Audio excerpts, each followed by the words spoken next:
Patay sa pananambang ang isang dating kapitan at kanyang kinakasama sa Cotabato. Pero ang motibo sa krimen, wala raw kinalaman sa politika. Para bigyan ng mukha ang balita, Mobile Journal, Kayla Makantan.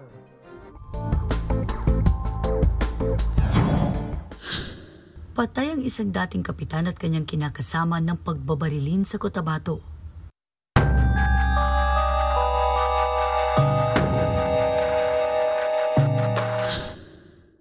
Dead on arrival sa ospital, ang 79 anyos si Armando Baby Lou Sr. at kinakasamang si Marilyn Lungakit, 62 anyos, matapos magtamo ng tama ng bala sa iba't ibang bahagi ng katawan. Sa investigasyon, sakay ang mga biktima ng isang SUV papuntang bayan ng Carmen, mag-aalas 3 ng hapon nitong Lunes. Pero pagdating sa Barangay Kayagan sa Kabakan, bigla silang pinaulanan ng bala ng hindi pa kilalang mga salari. Bumulusog ang sasakyan sa talahiban at bahagya pang tumagilid.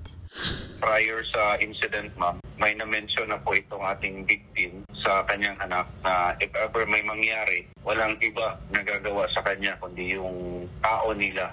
Kasi meron siyang parang tinanggal ata sa trabaho kasi may nakita siya na violation sa trabaho nila kaya tinanggal niya.